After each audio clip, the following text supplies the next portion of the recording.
Good afternoon, and welcome to day 2 of the Rural Research Symposium. I'm Cindy Waldron, VP of Research and Analytics for Housing Insights and Solutions in the Single Family Division of Freddie Mac. Thank you so much for joining us. This event is important to bring together a comprehensive group to share research insights and gain a deeper understanding about the issues that affect the rural community.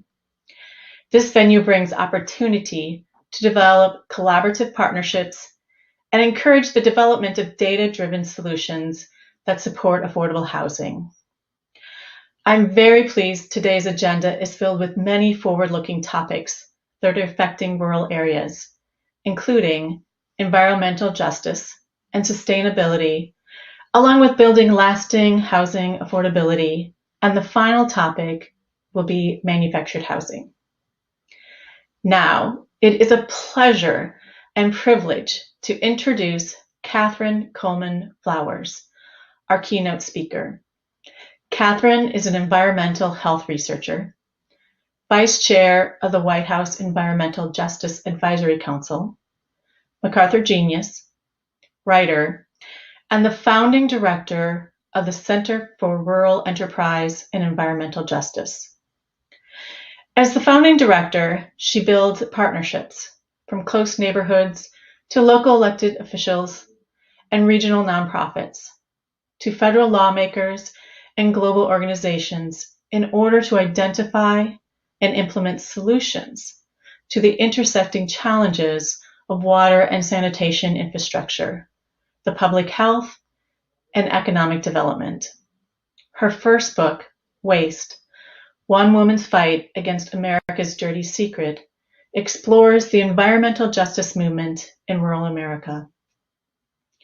First, we will see a MacArthur Fellows Program video by Catherine, and then she will update us on the work that she is doing. All of us have a human right to water and sanitation because water is life. Basic sanitation determines the health of the community and ultimately the health of the nation. My name is Catherine Coleman Flowers, and I'm an environmental health advocate. In many rural communities, there's no community system that waste goes into.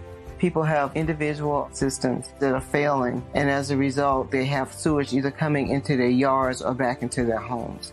It's impossible to do economic development in communities where there's little or no infrastructure. It became a passion of mine to make sure that this is addressed because I see the intersection between the marginalization of poor people, marginalization of rural communities, and also the health issues that are created by the lack of access to sanitation. It's very important for us to learn how to work together to actually put forth the effort necessary to solve these big problems so that our children and grandchildren can live in a more sustainable and climate-friendly world.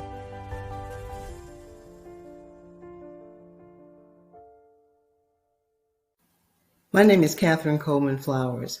I'm a native of Lowndes County, Alabama, which is located between Selma and Montgomery. It is where I grew up, but it's also the area that not only gave birth to the modern-day civil rights movement in terms of rural communities, but it also gave birth to a movement around the right to sanitation. I got involved in this work largely because I'm from the area and my parents were activists. They were the jailhouse lawyers of their community, and as a result, developed so many relationships, not only relationships from family members, but from throughout the county, which is 714 square miles, where they became the ones would go to seek solutions to problems, and they became the problem solvers. I now stand on their shoulders. Without their work before me, it would have been hard for me to work in a community where people suppress information about sanitation. It's a community where a lot of people, when they flush their toilets, it go out on top of the ground. I remember a time when housing was an issue in Lowndes County, Alabama, and many places throughout the rural South, because people did not have access to adequate housing, and a lot of people lived in shacks. Then they went from shacks to living in mobile homes. In some places where there were federal programs available, people were living in stick-built or brick homes. Now we have to be concerned about sustainability, and we have to be concerned about people living in homes that we don't have to rebuild over and over again every time there's a disaster. Also, we shouldn't have to be concerned about whether or not poverty, the impoverished situations in which people are living, that they have to be dealing with raw sewage on the ground. Let me explain what I mean. Raw sewage on the ground basically is a situation where when people flush their toilets, it go out on top of the ground, or when the wastewater systems that they have, the on-site systems fail, it comes back into their home. Why is this critical? This is critical because it leads to people having diseases. And we have found through our research with Baylor's National School of Tropical Medicine that of the people that participated in our study, that a great majority of them had tropical parasites, intestinal parasites in their system because they were exposed to raw sewage. And this is definitely a housing issue. And when we deal with climate change and the fact that when it rains a lot, that these problems are compounded, or when we have storms coming off the Gulf that are massive now as a result of climate change, not only are people dealing with sewage being moved from one place to the other, but they're also dealing with housing that cannot withstand winds over 85 miles per hour in some cases. So we have to look at how we develop housing that's more sustainable, but it also promotes good health, and it provides the basic access to water and to sanitation. So as we look throughout America, this is a problem that is becoming more and more prevalent and we have to also change the way people look at infrastructure, because when they look at infrastructure, they think about roads and bridges. But infrastructure, and knowing as a person who did economic development at one time, infrastructure also means whether or not they have access to energy, to warm homes, to heat homes, to power lights, whether or not they have access to water. There is no business that's going to locate in the area that does not have access to water, and whether or not they have access to sanitation. Some of the services that people need in rural communities, like pharmacies, which are very important right now. A lot of the pharmacies are the ones that are giving COVID shots and COVID tests. They're also doing a lot of other immunizations that one generally used to go to the doctors to get. And in rural communities where they've closed a lot of rural hospitals, a pharmacy could be provide a very important service to the community. But there is no major pharmacy is going to locate in a community that does not have access to sanitation. They're not going to exist in the community where they have a septic system. So we have to make sure that that we have not developed a structure that promotes inequality, because we're not allowing for these kinds of things to exist in rural communities. How does climate change impact these issues? In so many different ways. If we look at COVID, for an example, I tend to wonder, and we haven't done the research, but I wonder whether or not those communities that were exposed to raw sewage, and then these storm systems come and move from one place to the other. And we know that COVID can live, and they can test for COVID in sewage. However, we're not sure how it affects people if they come in contact with it. But clearly, people that are exposed to raw sewage, their systems are already immunocompromised, and that makes them even more susceptible to other kinds of illnesses. And it also makes it less likely that they can fight COVID. One of the persons that I work with in revealing this issue around raw sewage and poverty at the intersection of housing was Pamela Rush. And Pamela Rush was a classic example of what happens when one does not have access to adequate housing. Her family had purchased a mobile home, and this mobile home, they had owned it for well over 20 years, and they were still paying for it, and it wasn't even worth the money that they owed on it, because the home just could not last. The boards that were used to build the homes were coming up. There was mold and mildew throughout the home. The cabinets were coming off the wall. It was like they used the cheapest possible material and charged the highest price. But on top of that, there was a predatory loan that her family was engaged in. And this predatory loan was one that was that where they never would have been able to get out of poverty. And each time seemingly owed more money on the home, but the value of the home, the mobile home, the value of it went down the time they pulled it off the lot. So how would a family like that ever obtain wealth when a system is designed to keep them poor and impoverished? And where most people, when they buy a house, the expectation is the house is supposed to increase in value. That's one of the problems that we find in rural communities, that the paradigms are set up, the economic paradigms are set up in such a way that it's hard to get housing. The housing that they get is not adequate. And then if they can find a mortgage, the mortgages are predatory in nature, and that needs to change. We have to find a way that where we have parity, because this compounds these environmental injustices that are happening throughout these communities that also have complications and creates a lot of healthcare disparities and health issues in families that do not have adequate housing. How can we change this? Well, one of the things that we've done is that we've developed partnerships and we've listened to people in the community. You know, one of the principles of environmental justice is that the people in the community themselves have to be seated at the table, but the people also tell us what the problems are and also can tell us what the solutions are.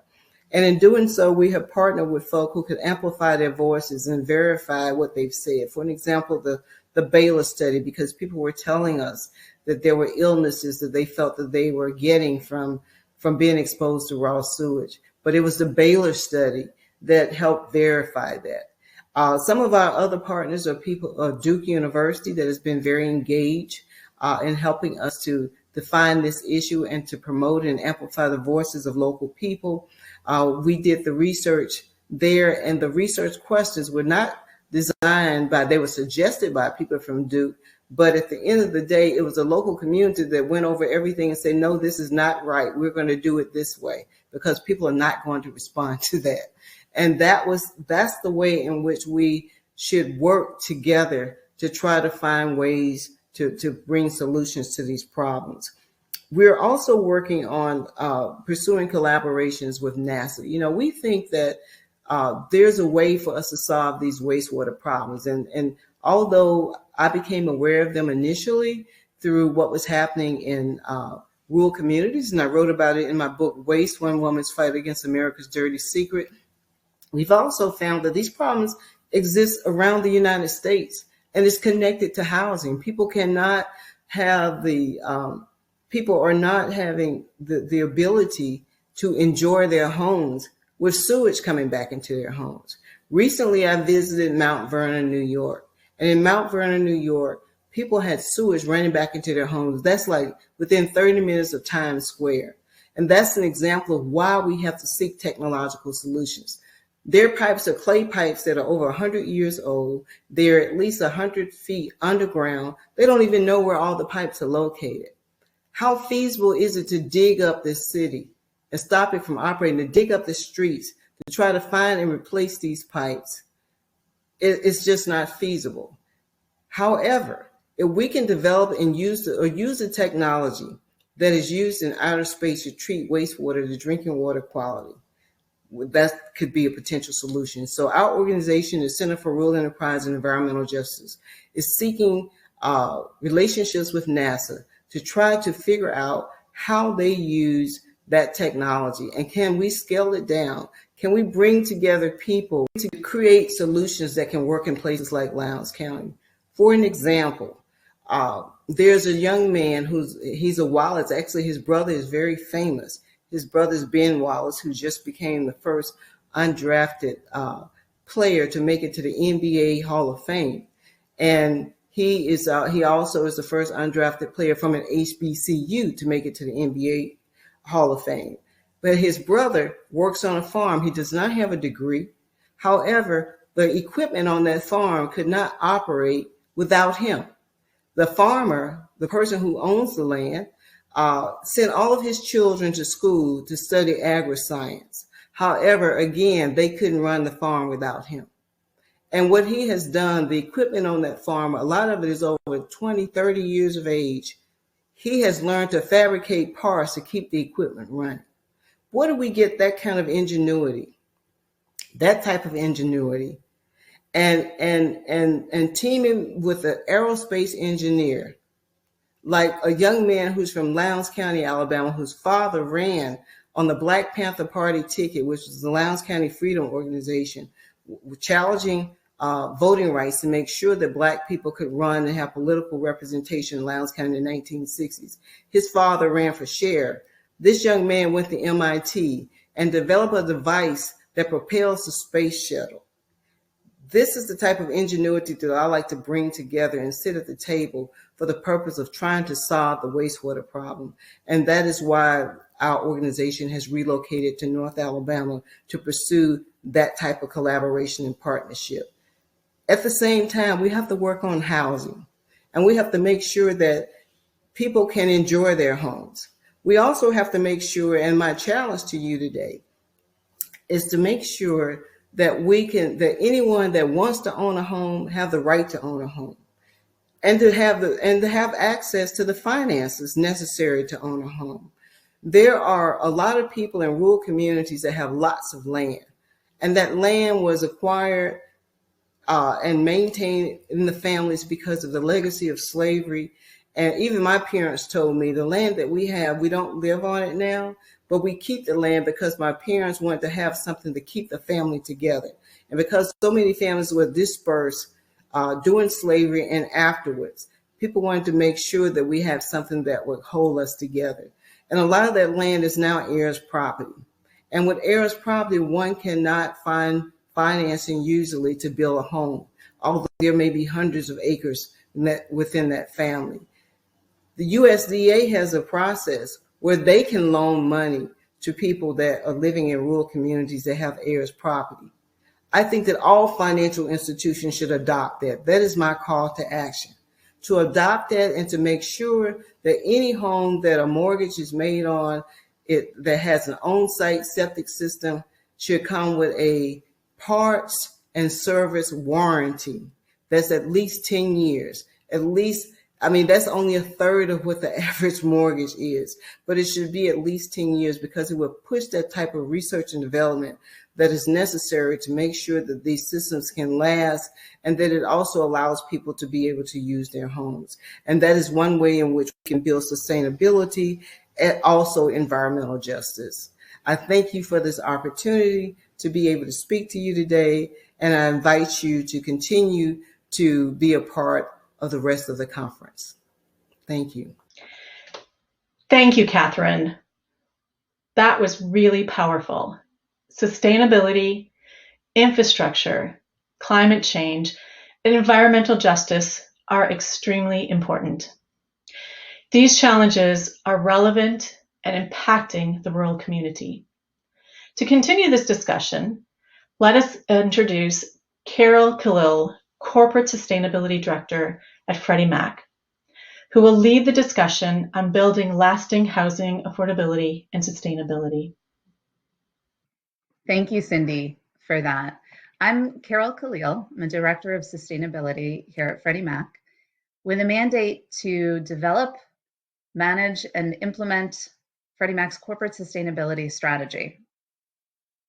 So it was such a pleasure for me to hear from Catherine Coleman Flowers this morning. She's just such an inspiration and somebody whose career I've followed. So it was wonderful to be able to have her here to talk about environmental justice and sustainability in rural areas. It's a powerful call to action. Thank you, Catherine, so much for that. And thank you all for attending the session on building lasting housing affordability and sustainability. Today, we have an exciting panel for you. We're going to be hearing first from Freddie Mac's own Ajita Atreya, who's going to be talking about her research in rural areas and natural hazard risk. She will be followed by Patricia Voltolini from the Local Initiative Support Corporation, who's going to be talking about her presentation called From the Ground Up, Affordable Housing as the Building Block for Stability in California's Coachella and San Joaquin Valleys. After that, Laurie Schoeman, the National Director of Resilience and Recovery at Enterprise Community Partners, is going to be joining me for a fireside chat about sustainability in rural areas And then we will have an opportunity for all of you to ask questions in a live Q&A. Ajita, take it away. Okay. Thank you, Carol. Hello, everyone. I'm very excited to participate in this symposium today and talk about some findings from a research that we have been conducting around natural hazard risk in rural areas, which I think is a very apt topic, especially for a sustainability panel, and also an important topic because no community is immune from devastating consequences of natural disaster, and we really, really need to gear up in this space. So let me just start with a little bit of background here, and I'm sure you must have heard it multiple times during this symposium that US is predominantly a rural country, but only 20% of the population live in rural areas.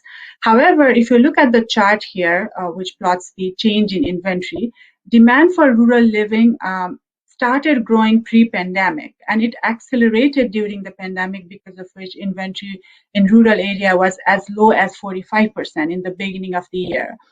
We can see that the inventory decline has moderated now, but if you think of why people may be again moving back to rural areas, because rural remoteness, it does have its rustic charm, and people love being away from hustle and bustle of the city life. It is, of course, appealing, but rural areas have its own challenges, and the biggest challenge rural area has is the lagging economic growth. Particularly due to aging population. If you look at the population by age in rural areas, almost 60% of the rural population is 55 plus.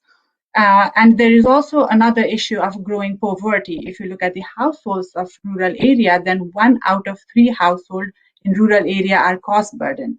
And the second issue that the rural area is now increasingly grappling with is the severe effect of extreme weather events. According to Housing Assistance Council, in 2018 alone, there were 372 disaster declarations in rural areas. And given the frequency and the intensity of natural hazard is growing, not just in rural areas, but across the United States and across the globe, and how socioeconomically vulnerable rural area in particular are, our objective here for this research is twofold. The first objective is to identify rural areas most at risk. And the second objective is to determine demographic exposure and purchase activities in high-risk rural areas. And I think these are very important stepping stones before we can prioritize and think about working towards making rural communities resilient to future risk. And for these objectives, we use 4 different data sources. The first 2 data sources I'm going to go into greater detail in the next slides, which is the Urbanization Perception Small Area Index and the National Risk Index from FEMA. The third source that we use to look at the demographic exposure is the American Community Survey data. The fourth source is the HMDA data. We use 2020 HMDA data to look at the purchase activities. And our analysis is done at census tract level. Now, first and foremost, we need to define rural areas. And for rural area definition, we use UPSAI, which is the Urbanization Perception Small Area Index. And this is based on a question that was asked in 2017 American Housing Survey, where respondents were asked whether they considered their neighborhood as urban, suburban, or rural. And the responses were then used to predict how out-of-sample household would describe their neighborhood. And finally, model was applied to the ACS aggregate tract level data. And according to this index, 27% of tracts, or 22,000 tracts, were described as urban tracts. 54,000 tracts were described as suburban tracts, and 16,000 tracts were described as rural tracts. So we'll be focusing on these 16,000 tracts, which is 21% of all the tracts in this research. Next, to identify the risky tracts, we use the National Risk Index, which is a relatively new index. It's developed by FEMA in 2020. They did some updates in 2021 as well. And the NRI is a composite index that incorporates 3 components. The first component is the expected annual loss, and it measures the expected loss of building value, population, agricultural value, based on the historical frequency of the natural disaster and also the historic loss ratio. The second component of this composite national risk index is the social vulnerability. And for this, FEMA uses SOVI index, which is a well-regarded index to measure the susceptibility of social groups to adverse impact of natural hazards. And the third component in these NRI index is the community resilience, for which FEMA uses an index called BRIC index, or the baseline resilience indicator for communities. And this index measures the ability of a community to prepare, plan for, absorb, recover from, and more successfully adapt to the impact of natural hazards. And I think that successfully adapt is very important because a lot of damage is already done. So we should be able to adapt to the damages that we have already done. In the composite index, potential impact from 18 natural hazards are summed up where it's applicable, but there is also availability of individual hazard index that measures the relative risk of a single disaster. And merging this NRI index with the rural tracts, what we find is that out of 16,000 rural tracts, almost 3,400 tracts are high-risk tracts. Almost 4,900 tracts are moderate risk tracts. So more than 50% of the tracts are high or moderate risk, meaning in relative terms, expected annual loss is high in these tracts. They are comparatively more socially vulnerable, and community resilience of these tracts are lower. Now, let's look at these individual components of NRI and how they look for rural areas. In terms of expected annual loss, it is expected that annually there will be a loss of around $35 billion from these 18 different natural hazards, and $11 billion in losses is expected to be in the rural tracts, which is 31% of all the expected losses. And in this box, you can see that the most of the losses in the rural area is due to loss to buildings, which is at 4.3 billion. And unsurprisingly, it's followed by agricultural losses at 3.6 billion, and the rest is the population equivalent losses. And in terms of which disaster rural areas are most prone to, the number one disaster is drought in terms of expected annual loss, where almost 2.7 billion annual losses is expected due to drought. And this is not surprising given that rural areas is mostly dependent on agriculture. And the rest of the losses are followed by riverine flooding, tornadoes, hurricanes, wildfire. These are the top 5 natural hazards that is expected to impact the rural areas. Now, looking at the geographic concentration of these top 5 natural hazards in rural area, heavy drought impact is mostly concentrated in the west, Great Plains, Rocky Mountain region, some portion of southwest there, and losses from riverine flooding is expected almost everywhere. More than 10,000 rural tracts are high and moderate risk due to expected losses from riverine flooding. Tornadoes mostly in the Midwest. I don't think there are any surprises in these maps here. Tornadoes mostly in the Midwest and the South. Hurricane losses expected in the coastal rural areas, mostly concentrated in the South. And wildfire, again, no surprises there either, which is concentrated in the West. Now let's look at the social vulnerability. And in terms of social vulnerability, all these tracts where it's darker green have relatively high social vulnerability.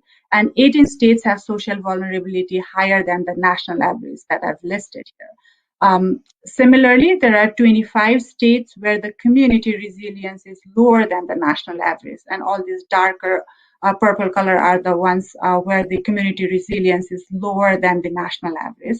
And I've listed the states here, and if you see a state in green, that means that they are low in community resilience as well as they have high social vulnerability. So double the trouble in these states. For example, Alaska, Nevada, Arizona, rural areas have high social vulnerability as well as they have low community resilience. Now, many tracts in rural areas could just be barren land. So where are people and housing mostly concentrated in these rural areas? To analyze that, we use the ACS 2019 data and merge that with the NRI index. And what we find is that there are 1,200 tracts out of 16,000 tracts in rural areas, which is around 7.5% of the rural tracts that have population more than 5,000 that is exposed to high risk. And I've highlighted all those states here. And here I'm talking about composite index. So social vulnerability and community resilience is also included in the composite index. In terms of share of population exposed to high-risk tracts, Mississippi tops the chart with 27.5% of its rural population exposed to high-risk tracts, followed by Arkansas, South Dakota, Oklahoma, and so on. Now, when we look at the population by different race and ethnicity, what we find is that minorities are highly exposed to risky areas. For example, 65% of all Hispanics in rural areas are in high or moderate risk tracts. 32% are in high risk tracts and 33% are in moderate risk tracts. Similarly, 63% of all Black non-Hispanics in rural areas are exposed to high or moderate risk. Similarly, 55% of AIAN groups, or the American Indian and Alaska Natives, and 55% of Asians in rural areas are in high-risk tract. And note that I'm not using composite index to identify minorities in high-risk tracts, because social vulnerability includes minority tract as high-risk tract in the composite index. So to avoid that bias, this exposure is just based on where the minorities live, given the historic losses from various natural hazards. Now let's look at the housing exposure. So there are around 7.2 million housing units in rural areas that are in high-risk tract, which is almost 1 in 4 housing units in the rural areas that are in the high-risk tract. 4.3 million of those are owner-occupied, 1.2 million are renter-occupied, and of all the owner-occupied, 1 in 5 household in high-risk tract is cost burden. So they are in high-risk tract, they are also cost burden. And 1 in 3 renter in high-risk tract is cost burden. In the owner-occupied space who are cost burdened, 71% have mortgages and the rest do not have mortgages. And in terms of sheer number of housing units in rural high-risk tracts, Texas tops the chart, followed by California, North Carolina, Mississippi. And this is also a function of, being a bigger state. But if you look at the number of housing units, these are the states where there are high number of housing units that are exposed to high risks. So now let's look at the purchase activity, like in high risk rural tracts. Are more people buying in high-risk tracts because there is definitely some natural amenities there. So when we analyze the HMDA data, what we find is that in 2020, out of 1 million purchases in rural areas, 22% purchase were in high-risk tract and 31% were in moderate risk tract, making it a total of 53% purchase in high or moderate risk rural tracts. And in terms of the total value, that's almost $150 billion exposed to higher moderate risk in 2020. And if you look at the purchase value, the average purchase value is 8% higher in high-risk tract, and the loan amount is 5% higher in high-risk tracts. And that's true not just for rural areas, but for urban and suburban areas as well. Average purchase value is higher in high-risk tract, which indicates that amenities are being valued more than the risk of living in those areas. And if you look at the purchase by occupancy type, 60% of all investment buys are in high-risk tract, 55% of all second home purchases are in high-risk tract, and 52% of all the principal residences are in high-risk tract. Now, in terms of loan type, 56% of all non-conventional loans are in high-risk tract, and 51% of conventional loans are in high-risk tract. So, larger share of non-conventional loans are exposed to high-risk tract. So, in general, we saw that large share of rural areas are risky. But does that hold even after controlling for these demographic observables, such as large share of minorities, cost burden households in these areas? So for that, we ran a linear probability regression where risk scores are regressed on the rural tract dummy, demographic variables, and also controlling for county fixed effect. And the answer that we got is yes, rural areas are in fact more riskier. Even after controlling for the demographic differences across rural, urban, and suburban area, we still find that rural tracts are 10% more riskier than the rest of the tracts. So to sum up, I'd like to end with these key takeaways from our research. And again, reiterate that identifying risk is an important step for taking preparatory actions. And this analysis helps illustrate where the natural hazard risks are. And overall, we find that rural communities are much more vulnerable to natural hazard risk, and large share of housing and population is exposed to high risk. For example, 21% of rural tracts are in high risk, 60% of Hispanic and non-Hispanics are exposed to high risk. 22% of all purchase loans in rural areas are in high risk tracts. So we should all work towards making these vulnerable rural communities resilient to future risk. So with that, I'd like to end and thank the organizers for including this topic in the symposium. And I look forward to hearing from the rest of the presenters. And now back to Carol. Carol, take it away. Thank you so much for that insightful presentation, Ajita. So next, we are going to be having a discussion from Patricia Voltolini. Patricia? Thank you, Carol. Hi, everyone. As Carol mentioned, I'll be sharing a recently published study by List Research and Evaluation called From the Ground Up, Affordable Housing as the Building Block for Stability in California's Coachella and San Joaquin Valleys.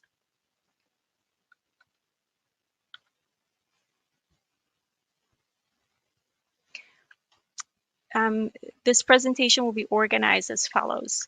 First, I'll set the context for the study by giving an overview of affordable housing needs and challenges in rural communities. Then go over the study goals and methodology, share our findings, and discuss their practice and policy implications. 1 in 5 Americans, about 60 million people, live in rural communities that are diverse in geography, population, and economic conditions. But while rural America makes invaluable contributions to the country's prosperity, a large segment of rural residents live in poverty and struggle to meet basic needs. 1 out of 4 are considered housing cost burden, and long before the economic crisis exacerbated by COVID, the lack of quality affordable housing has been one of the most pressing issues rural residents face. The Coachella and San Joaquin Valleys, rural areas in Southern and Central California, as you can see in the map, are emblematic of these dynamics, places where wealth creation does not always reach the populations that help generate it. Both are major agricultural hubs for the state and country, generating billions in yearly agricultural production. Yet, a large segment of their population does not share in this prosperity. Nearly 20% of residents in Coachella Valley live below the federal poverty level, and almost half of its residents experience housing cost burden. Similarly, in the San Joaquin Valley, almost 20% of residents live below federal poverty level, and 39% are experiencing housing cost burden. The Coachella and San Joaquin Valleys are also home to 2 of California's most prolific community development organizations, the Coachella Valley Housing Coalition and Self-Help Enterprises. Both are well-established organizations that have addressed local housing needs and produced thousands of affordable homes over the years. As critical as the work of organizations like these is, research on the impact of community development and affordable housing in rural areas has been limited. A handful of studies have demonstrated positive spillover effects of affordable housing development, but these studies have largely focused on urban areas. This paper attempts to fill that research gap by examining community development efforts into 2 rural California areas through a mixed methods approach. Through interviews with community development practitioners, local residents, civic leaders, and public officials, along with a series of statistical analysis, including an adjusted interrupted time series of analysis of home mortgage values, we ask, what are the impacts of community development efforts in rural communities, and how can these efforts advance equity over the long term? And so whether our quantitative analysis focus on home loan mortgage values and trends as proxies for community reinvestment and stability, our interviews ask local leaders, longtime residents, and practitioners about their views on the trajectory of these places and how they've changed over time through community development and affordable housing, and thus giving us a more comprehensive understanding of community change from local communities' perspective. It's also important to note that Even though the work of these organizations covers a vast geographical area, we focus our study on a subset of towns where the Coachella Valley Housing Coalition and self-help enterprises generated a level of affordable housing investment that could reasonably be expected to influence community trajectories as a whole. This included the communities of Coachella City in Coachella Valley and Wasco and Planeta in San Joaquin Valleys. Coachella City has been one of Coachella Valley Housing Coalition's oldest communities of focus. The organization began building homes there in the 80s to address the lack of affordable homes for the farm worker population. Today, Coachella City is a large city of 45,000 people, but at the time, Coachella was a small rural town with a little over 10,000 residents, and its economy was heavily focused on agriculture. An overview of the trajectory of the city reveals a few important findings. So one is the scale of affordable housing production. At the time the report was published, the organization had built nearly 1,400 homes, corresponding to over 5% of the city's entire housing stock. This large footprint of affordable housing development has meant that the organization has been responsible for providing stable housing for a large segment of the local population and played an important role in the city's growth. Interviewees shared a perception of positive growth, commonly noting that the production of affordable housing allowed low-income workers, in particular farm workers, to be able to create roots and stay permanently in the community. This overall perception of positive growth across interviewees was also marked by important parallel changes that were taking place in the city in connection to affordable housing. The first one was investment and development of the city's infrastructure in the form of better public space amenities like sidewalks and parks, as well as the local public library and senior center. The other important factor were changes in political representation that took place at the same time. And so as the city grew and stable, affordable homes were being built, community development partners were also organizing and pressing for changes in political representation to have the city's leadership be more reflective of the majority Latinx population. First, they were able to elect Latinx representatives for city council and school board, and soon after they were able to have majority of council and city administration composed of self-identified Latinx individuals.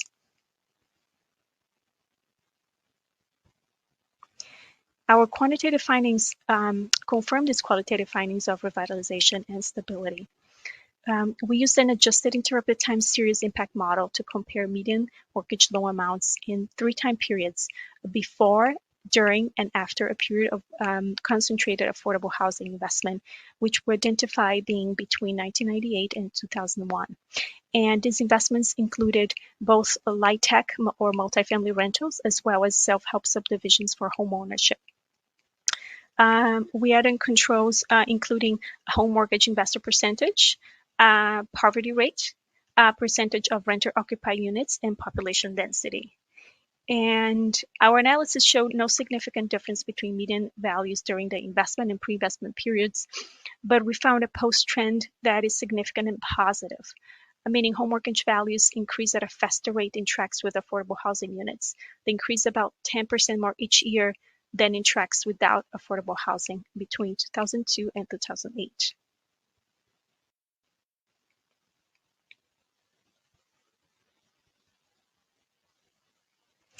When we look at the trajectories of the communities of Wasco and Planeta in the San Joaquin Valley, we find overall similar trends. Wasco is a town of 27,000 residents in Kern County, and Planeta is an unincorporated community in Merced County with 4.5 thousand residents. Over 80% of residents in both communities identify as Latinx, and self-help enterprises has been working in both places since the 1970s. Similarly to Coachella City, interviewees shared a perception of positive growth in both communities, noting the expansion of affordable housing playing an important part in that growth. While Wasco had 253 affordable housing units built over the years, corresponding to 5% of its current housing stock, Planeta had 283 units, which, given its smaller size, correspond to 20% of its current local housing stock. In Wasco, community residents and leaders shared a perception of economic growth, noting changes in retail and commercial amenities, as well as noting changes in local political leadership to become more representative of the majority Latinx community.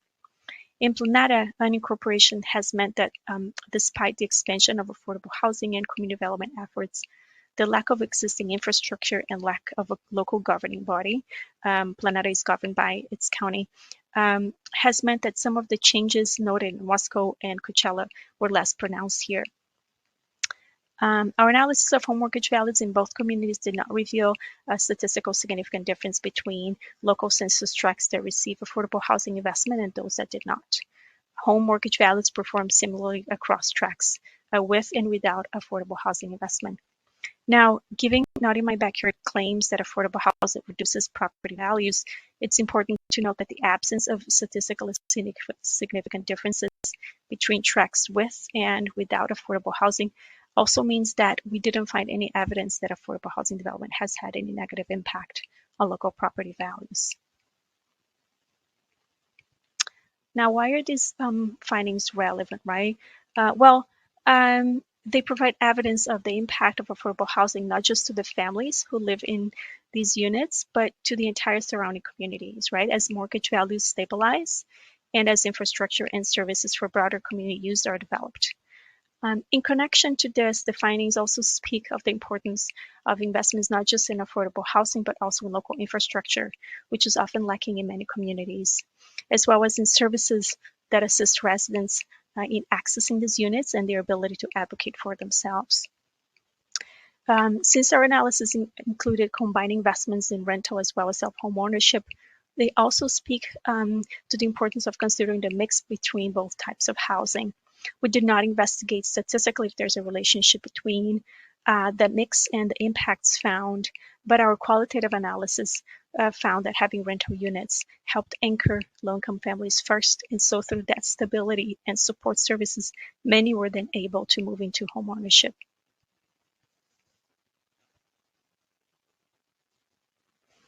Now, given the findings of impact and the factors associated with it, our recommendations present specific actions for key federal policies around the need for greater investments to support the production and expansion of affordable housing, both in rental and homeownership self-help units. We wrote about the need for flexible and reliable funding streams to equip rural and unincorporated communities and the organizations working with them to address their infrastructure challenges. More robust funding for capacity building, not only for organizations working in these communities, but also for the municipalities themselves. We also wrote about the need for intentional and meaningful investments in resident leadership development, as well as intentional discussions among counties and municipalities around structural changes needed to enable fair representation, especially across unincorporated communities. And with that, back to Carol. Thank you. Thanks, Patricia. I really appreciate that. Now we're going to be joined by Laurie Schoeman, the National Director of Resilience and Recovery at Enterprise Community Partners. And we're just going to have a fireside chat about sustainability in rural America. So Laurie, welcome. Thank you, Carol. It's a pleasure to be here with you. So Laurie, start us off. I find that storytelling has such an incredible impact on moving conversations forward. And we heard that from Catherine Coleman Flowers this morning. We heard that from Patricia in her research. Tell me, how did you come to this area? That's a great question. I think I'd like to reflect on some of the work I did before I started working at Enterprise. When I first came into work in the disaster recovery space, I actually started working my first job out of college was working for the Archdiocese of New York Catholic Charities program called the Office of the Homeless and Hungry. We ran over 200 emergency feeding and shelter programs in New York City. And it was one of the most powerful experiences I've ever had working with the most vulnerable New Yorkers, seeing them displaced, being homeless, and what happens to a person over time. When they're living on the street, in a sense, islands, right, unto themselves. I mean, it was really a powerful and moving experience to work with folks that, really felt so isolated and so displaced, not only from the physical realities of things, but also society. And I think through the years, I've always kept that close to my heart. And working at Enterprise Community Partners, we have a very robust rural and tribal program. And it's work that we do across the nation and have been doing since the late 90s.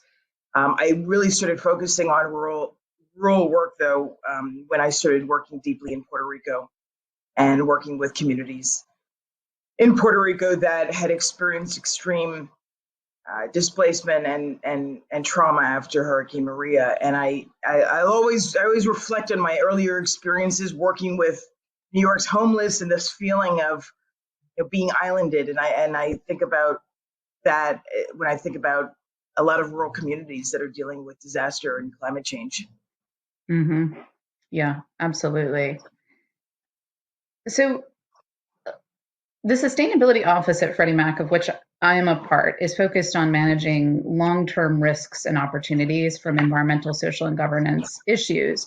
And I listening to Ajita and Patricia and Catherine, it strikes me that lens can be applied to thinking about rural development as well. And some of the work that Enterprise has done feels very close to that as well. And it strikes me that a holistic approach is critical. There are both systemic, but there are also hyperlocal risks and opportunities for rural communities. And I think we're hearing that in the research that's coming through. Have you seen those kind of impacts in the work that you do? That's a great question, and it's one that I think that maps to the question of, what is happening with rural America with regards to changing climate conditions and the ability for so many communities to be able to protect themselves from extreme risks or any issue that relates to sustainability, for that matter, whether it's environmental risks or social risks or risks around economic impact. And I think that, and we've talked about this, there's an incredible amount of independence in rural America and strength that, I really am inspired by all the time, whether we're working with tribes or whether we're working in Puerto Rico or in deep Vermont. There is an innate independence that has been learned and developed over generations as a result of living in a way that may not be as connected to the grid or may not even have the grid.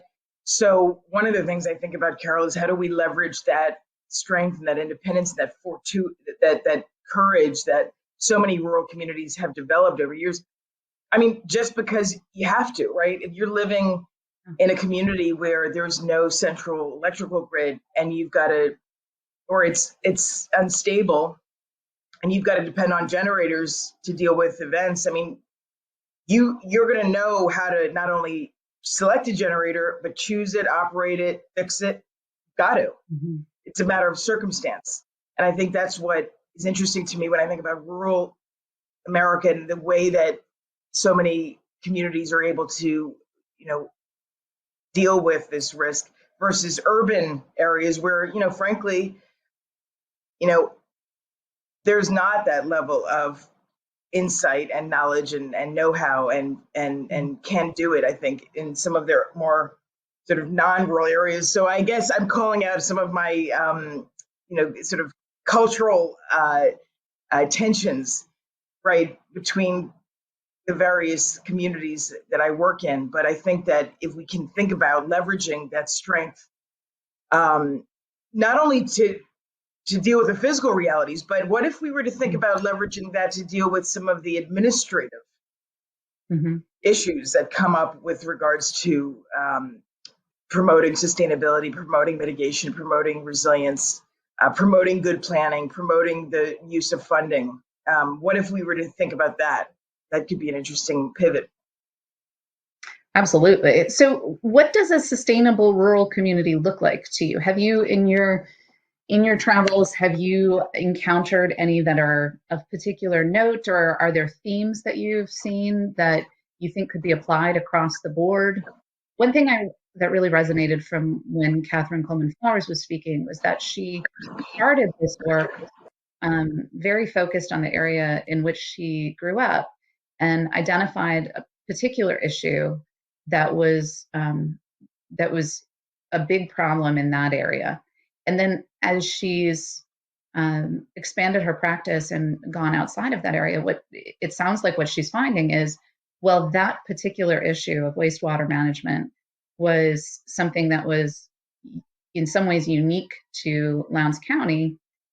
She's also finding it in upstate New York. There are similarities across the board. And I wonder, are there models of sustainable rural development that you've seen or that you can think about that that if we had more information, if we had more data, we could apply more broadly to rural development? I think about so many of the communities I've worked with over the years, and the sort of elements that play into being, I think, a model community. And there's a community I'm thinking about in Puerto Rico, right outside of Humacao, where it's essentially a community that has become a solar renewable oasis, where the community leaders have created and established a community-wide microgrid for electrical generation, that there's a sense of community connection that I've really very rarely seen with regard to utility and working together in a collaborative way, in a collective way to bring together the resources that are necessary to survive, not only Hurricane Maria, but other issues that come forward. And this community was stood up by, this microgrid was stood up by leaders in the community that stood up and said, we're going to devote time to building a resource to keep us sustainable. And that has multiple benefits. Having the ability to have an electrical system that works throughout a storm, day in, day out, in sunshine and darkness, allows the community to have a sense of continuity that is critical to doing anything in this world, right? I mean, if you're going to provide services or healthcare or even just run the books for the community, you need to have a continuity and an assurity that you're going to have energy. And I think that's one example of many that I've seen across Puerto Rico and more across the country. I also look at what's happening around a lot of fire management and communities coming together to manage their own risk before an event. And, a lot of that comes down to community connectedness. And so there's multiple benefits that come from these strategies. And I would ask us to think about what are the multiple benefits that come forward when we think about a microgrid or when we think about a shared potable water system, to have that core need met by the community together. What does that generate in terms of benefit? And that's the one question we still need to answer. What are the multiple benefits to doing the right thing? I think, and what are the losses? Yeah, I think that's a huge point, and one that I really want to bring home for people who are listening is that we can see anecdotally some things that have worked in some communities, and we can see from some of the research what some of the problems are. But I think what's missing is that linkage of understanding how to quantify and understanding the data to support the investment in doing exactly as you said, what's right? Like, so for businesses who are thinking about investing, how do we measure the beneficial impact and the virtuous cycle that develops from those kind of investments? And so, Laurie, it was great to talk to you. I feel like I could talk to you all day, and in fact have in some instances. What would you like your audience to take away from this? Well, Carol, I want to pick up on what you just said about the virtuous cycle and understanding the multiple benefits that can come and be generated by a resiliency intervention.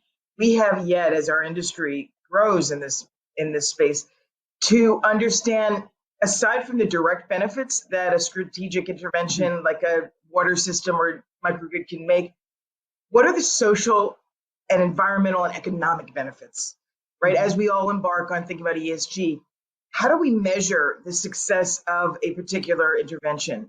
How do we measure the direct and indirect success? And this is a need that we have, because if we're going to look for investment into strategic interventions, we need to know that there's a return on that investment, and the maximum return on investment is what we need to seek, because at times we've got to plug many holes with one plug, and we've got to fix many issues with one intervention. We are no longer in a time where there's a binary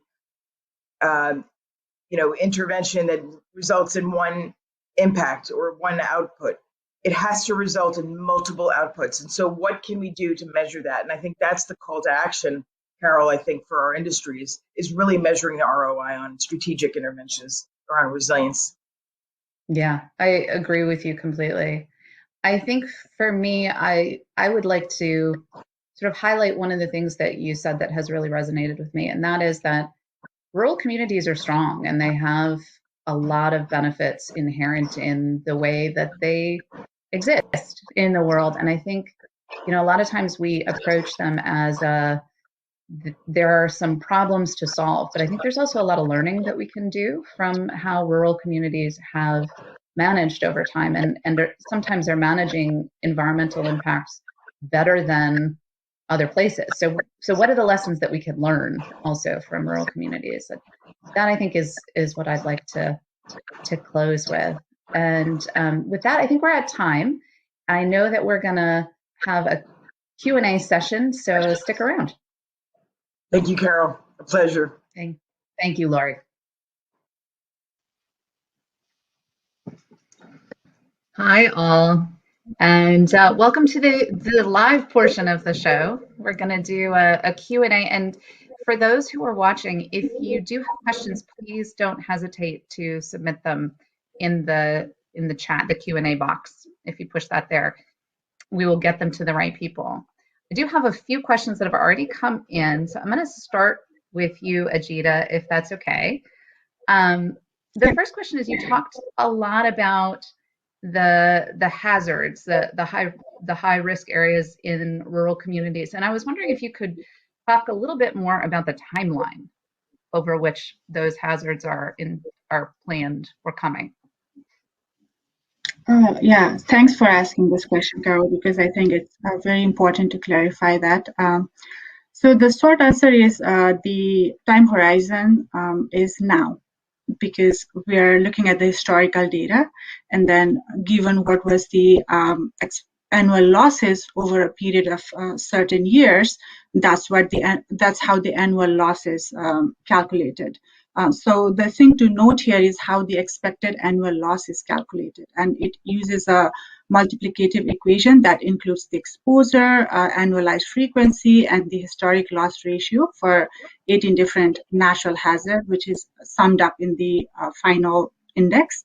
For example, for riverine flooding, say for example, 22 years of data from 1995 to 2016, whatever the losses were there, it's used to calculate the expected annual loss going forward. So the answer is yes.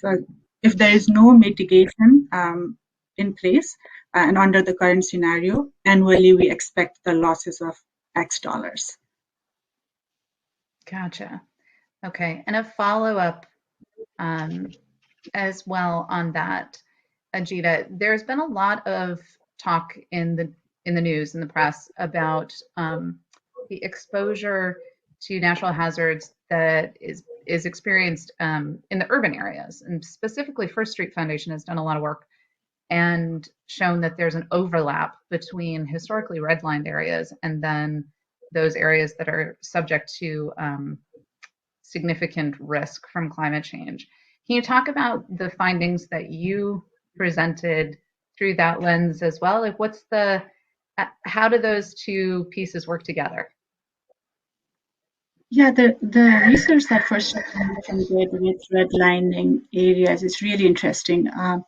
I haven't mapped redlined areas against the NRI index, but that's something we could definitely study, and it sounds very interesting as well.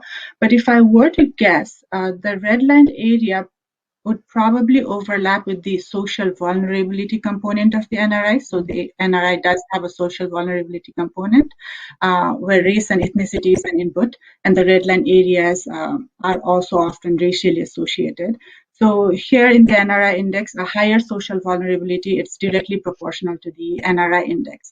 So it kind of makes sense that the previously redlined areas are disproportionately at larger risk from climate, as we also see in our analysis that minorities are impacted more.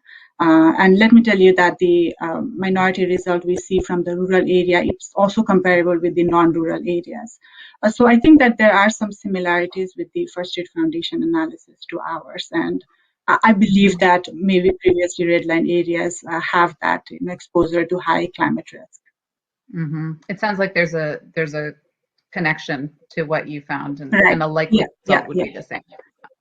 Mm-hmm. Okay, Patricia, I have a question for you as well. Are you continuing and expanding the analysis that you presented on? Are you following community development in other areas as well, and seeing if similar trends are coming to light? It's a great point, Carol.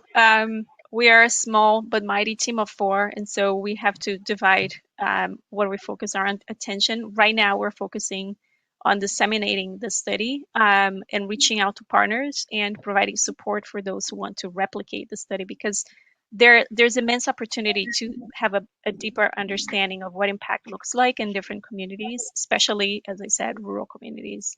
And so, for example, we had a discussion internally recently about the opportunities for having partners, organizations partner with, for example,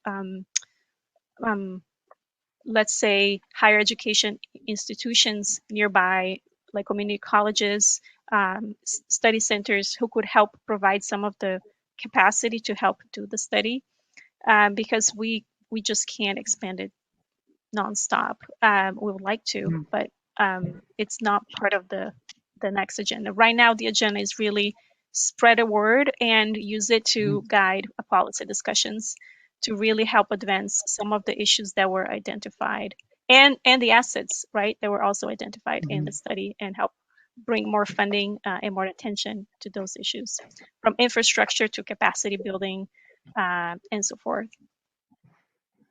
Okay.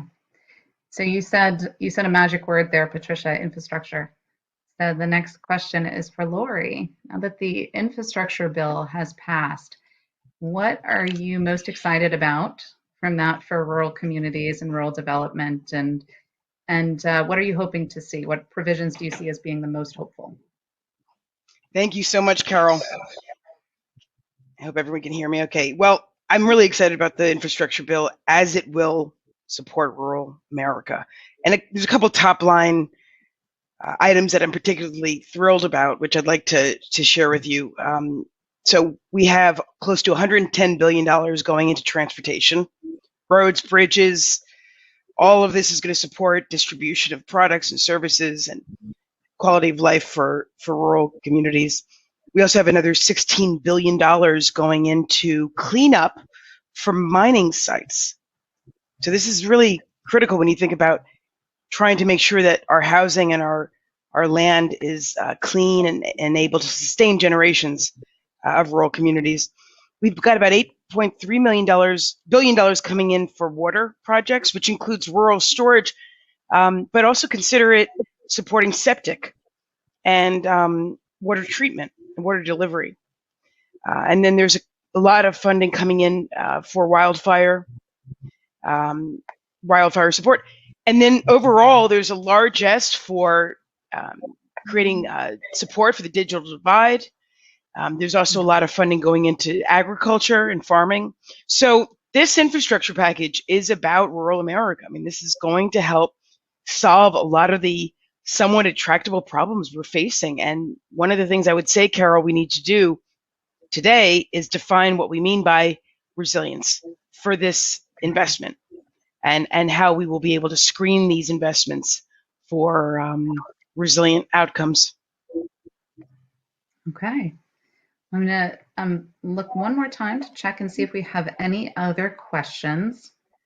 And finding none, I think it is time for all of us to take a break, and we'll come back in the afternoon for a session on manufactured housing. Thank you so much, ladies. It was a pleasure talking to you and listening to your work. Thank you. Thank you, Carol. Bye. Bye.